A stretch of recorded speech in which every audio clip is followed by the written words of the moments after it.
Hello नमस्कार good morning सुप्रभात मेरे साथियों। मैं आ गया हूं आपके बीच आपके ज्ञान को अपडेट करने के लिए। और मेरे दोस्तों आज की क्लास जो है रेडियो एक्टिविटी की क्लास होगी। तो दोस्तों ये वो वाली एक्टिविटी नहीं है जो हम लोग करते हैं।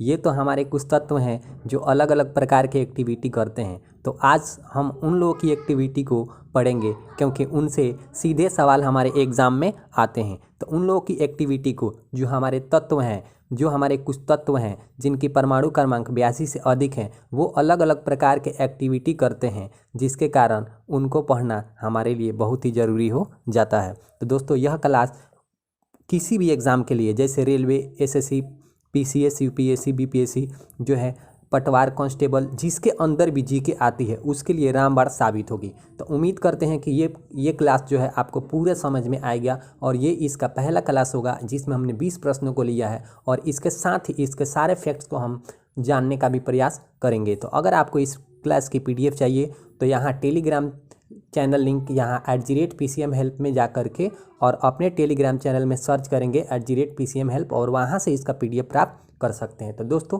शुरू करते हैं आज का क्लास रेडियो एक्टिविटी की और जो है इसका पूरा एक्सप्लेनेशन करेंगे। तो चलिए शुरू करते हैं। तो देखिए सबसे पहले हम जानेंगे कि वह तत्व रेडियो एक्टिविटी क्या है। तो वह तत्व जिसके नाभिक में न्यूट्रॉनों की संख्या जो है प्रोटॉनों की संख्या से अधिक होती है, वह तत्व रेडियो सक्रिय तत्व कहलाते हैं। अर्थात रेडियो सक्रियता का संबंध उसके नाभिक से है। जब किसी परमाणु के नाभिक में, किसी तत्व के नाभिक में अधिक न्यूट्रॉन और प्रोटॉन की संख्या में अंतर आ जाता है तो वह तत्व रेडियो सक्रिय हो जाता है। अर्थात जो भी तत्व हमारे पास जिसके नंबर ऑफ जो है इलेक्ट्रॉन या प्रोटॉन जिनके 82 से अधिक हैं उन्हें हम रेडियो सक्रिय तत्व कहते हैं। यह दो प्रकार के पाए जाते हैं। प्राकृतिक जो है समस्थानिक होते हैं जैसे यूरेनियम, थोरियम, रेडियम और भी हैं, आप स्क्रीनशॉट लेके इसको पढ़ सकते हैं। और एक होते हैं कृत्रिम, जैसे ये कृत्रिम कुछ हैं प्लूटोनियम, क्यूरियम, अमेरिकम, सीजियम, ये सारे चीज़ हैं। तो सबसे पहले हम आज जानते हैं कि जो है ये रेडियो सक्रियता, रेडियो धर्मिता की खोज किसने की। तो इसकी खोज हेनरी बेकबुरल ने की थी। लेकिन इसके साथ दो लोग और भी थे जिनके नाम हैं मैडम क्यूरी और पियरे क्यूरी। ये दोनों लोग, उम्मीद करते हैं कि आप जानते होंगे इन दोनों लोगों के बारे में, क्योंकि ये दोनों हस्बैंड और वाइफ हैं। तो अगर हेनरी बेकबुरल के अलावा ये दो नाम भी उसमें सम्मिलित है, तो अगर आपके एग्जाम में ये तीनों नाम दिए हों तो इनमें से सभी आंसर हो जाएगा। लेकिन इसकी खोज का श्रेय किसको जाता है? तो हेनरी बेकबुरल के जाता है, जो कि 1896 में इसकी खोज किए थे। अब देखिए ये जो नाभिक, ये जो रेडियो सक्रिय तत्व होते हैं, ये जो है अपने जो है नाभिक से 3 प्रकार के अदृश्य विकिरणों का उत्सर्जन करते हैं, जिनको अल्फा कण, बीटा कण और गामा कण कहते हैं। तो देखिए अल्फा कण की जो बात है इस पर 2+ धन आयन होते हैं, इसलिए अल्फा कण धनायन होता है। और बीटा कण की जो बात है इस पर 1 ऋण आयन होता है, इसीलिए बीटा कण ऋणायन है। और गामा कण की जो बात है वह उदासीन होता है। तो देखिए जब इनके क्षय के बारे में भी कुछ डिस्कस करते हैं, तो जब एक अल्फा कण का क्षय होता है तो जो है ये ए को हम परमाणु द्रव्यमान बोलेंगे और जेड को परमाणु संख्या बोलेंगे।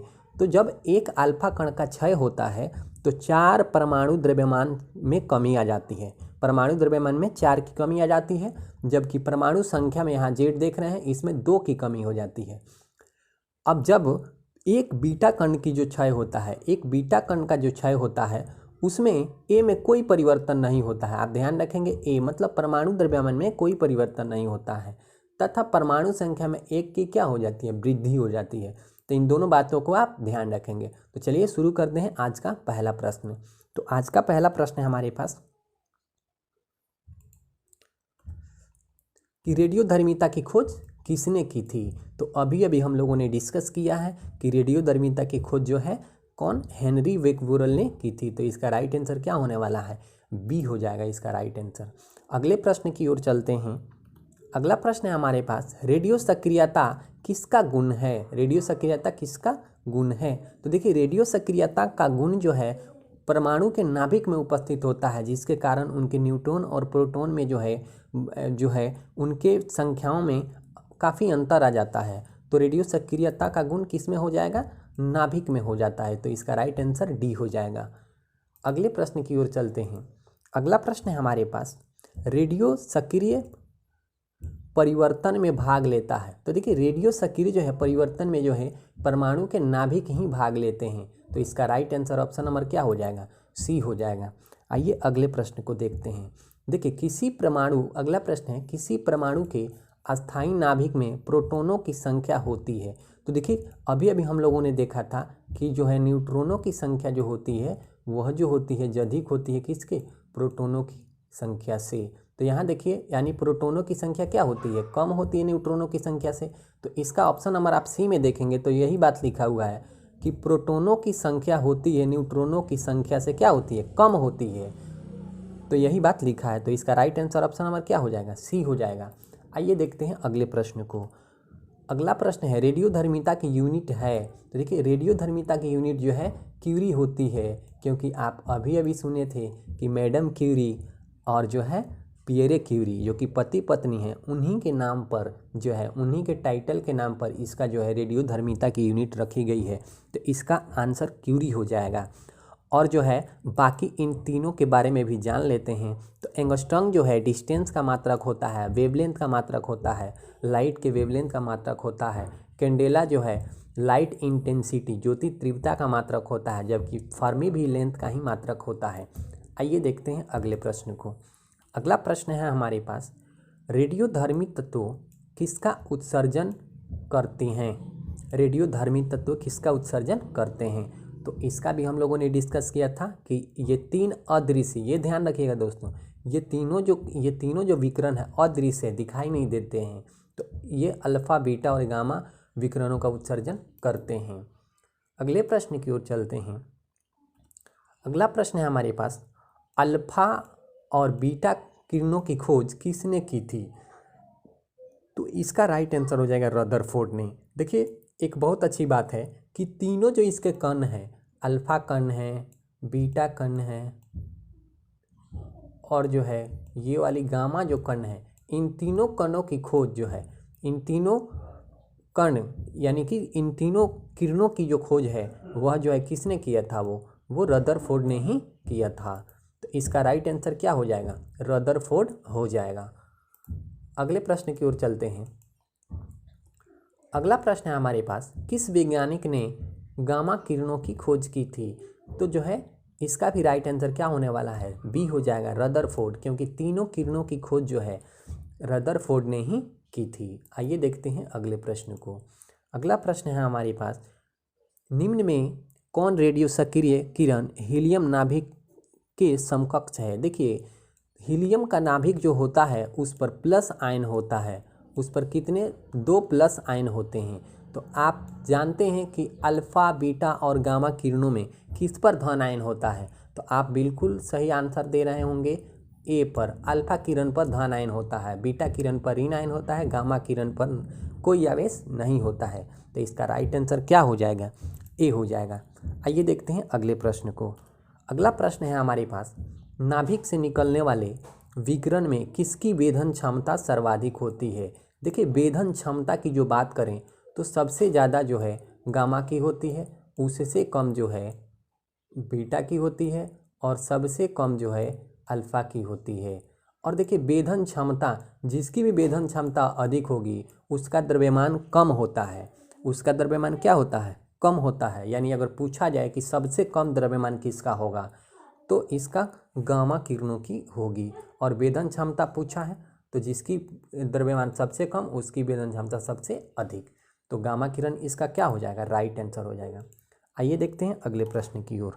अगला प्रश्न है हमारे पास, अल्फा किरणें हैं। तो अल्फा किरणें क्या हैं, तो हीलियम प्लस आयन है, डबल प्लस आयन है, हीलियम प्लस आयन है। तो इसका राइट आंसर क्या हो जाएगा, ऑप्शन नंबर बी। आइए देखते हैं अगले प्रश्न की ओर। अगला प्रश्न है हमारे पास, निम्न में किसके उत्सर्जन में से किसी तत्व का परमाणु क्रमांक बढ़ता है। तो देखिए परमाणु क्रमांक किस में बढ़ता है, तो अभी अभी हम लोगों ने डिस्कस किया था कि बीटा कण जो है उसके एक जो है उसमें से एक जो है इलेक्ट्रॉन का जब क्षय होता है तो उसके परमाणु द्रव्यमान में कोई परिवर्तन नहीं होता है, जबकि परमाणु संख्या में 1 की बढ़ोतरी होती है। तो 1 बढ़ जाता है तो इसी में बढ़ता है, अल्फा कण में तो कम होता है। तो इसका राइट आंसर बी हो जाएगा। उम्मीद करते हैं आपको ये सारे प्रश्न समझ में भी आ रहे होंगे और अच्छे भी लग रहे होंगे। अगर आपको वीडियो अच्छा लग रहा है तो वीडियो को लाइक और चैनल को सब्सक्राइब ज़रूर करते जाइएगा। इससे हम जो भी वीडियो डालेंगे तो सबसे पहले इसकी नोटिफिकेशन आपको ही मिलेगी। आइए देखते हैं अगले प्रश्न की तरफ। अगला प्रश्न है हमारे पास, अल्फा किरणों में उपस्थित आवेश है। देखिए अल्फा किरणों में उपस्थित आवेश है, ये प्रश्न बीपीएससी में भी आ चुका है। 2 इकाई धन आवेश, ऋण इकाई ऋण आवेश, इकाई धन आवेश। देखिए इकाई धन आवेश नहीं होता है, 2 इकाई 2 धन आवेश थे। अभी अभी आपने देखा भी है हीलियम पर 2 धन आवेश थे, तो इसका राइट आंसर क्या होने वाला है? ए सही है। आइए देखते हैं अगले प्रश्न को। अगला प्रश्न है हमारे पास, बीटा किरणें बनी होती है, तो बीटा किरणें कैसी होती है? ऋण आवेशित होती है। तो ऑप्शन नंबर क्या सही है? बी सही है ऑप्शन नंबर। आइए देखते हैं अगला प्रश्न। अगला प्रश्न है हमारे पास, निम्न में से किसके उत्सर्जन से समभारिक का निर्माण होता है? देखिए समभारिक उसको कहते हैं जिसके भार में कोई परिवर्तन नहीं होता है। तो कोई परिवर्तन बीटा के क्षय से जो है उसके भार में कोई भी परिवर्तन नहीं होता है। तो इसका राइट आंसर क्या होने वाला है? ए हो जाएगा। आइए देखते हैं अगले प्रश्न को। अगला प्रश्न है हमारे पास, निम्न में किसके उत्सर्जन से किसी तत्व का परमाणु क्रमांक बढ़ता है? तो किसके उत्सर्जन से किसी तत्व का परमाणु क्रमांक बढ़ता है? तो देखिए जब बीटा कण में जो है इलेक्ट्रॉन का उत्सर्जन होता है तो उसमें जो है परमाणु क्रमांक बढ़ता है, जबकि अल्फा कण में परमाणु क्रमांक घटता है। तो इसका राइट आंसर बी हो जाएगा। आइए देखते हैं अगले प्रश्न को। अगला प्रश्न है, इलेक्ट्रॉन समरूप है। देखिए इलेक्ट्रॉन को अगर आप देखेंगे तो इलेक्ट्रॉन पर जो है माइनस का चार्ज होता है। अब ये जो माइनस का चार्ज जो है ये किस पर होता है? तो आप कहेंगे बीटा कण पे होता है, तो इसीलिए इलेक्ट्रॉन के समरूप कौन होगा जाएगा? बीटा कण हो जाएगा। अगला प्रश्न है हमारे पास, समान ऊर्जा की अल्फा किरणों की तुलना में बीटा किरणों में वेधन क्षमता अधिक होती है। देखिए जिसमें भी वेधन क्षमता अधिक होगी उसका द्रव्यमान जो है कम होगा। तो पढ़ते हैं कौन सा सही है? बीटा किरणें ऋण आवेशित इलेक्ट्रॉन से बनी होती है, ये तो फैक्ट बिल्कुल सही है, लेकिन इसके तुलना नहीं है कि अल्फा किरणों की तुलना में बीटा में बंधन क्षमता अधिक होती है। तो इसलिए ये आंसर नहीं होगा। बीटा किरणों का द्रव्यमान नगण्य होने से उनका वेग अधिक होता है, ये बिल्कुल राइट फैक्ट है, क्योंकि बीटा किरणों का द्रव्यमान जो है बिल्कुल कम होता है, इसलिए उनका वेग यानी वेधन क्षमता जो है ज़्यादा होती है। तो इसका राइट आंसर क्या हो जाएगा? बी हो जाएगा। आइए देखते हैं अगले प्रश्न को। अगला प्रश्न है हमारे पास, गामा किरणें किससे बनी होती है? तो देखिए गामा किरणें जो है उदासीन होती है और जो है वह विद्युत चुंबकीय तरंगों से बनी होती है। तो इसका राइट आंसर क्या हो जाएगा? डी। और देखते हैं आज का अंतिम प्रश्न। तो आज का अंतिम प्रश्न है हमारे पास, निम्न में किस किरण की आयनन क्षमता सबसे कम होती है?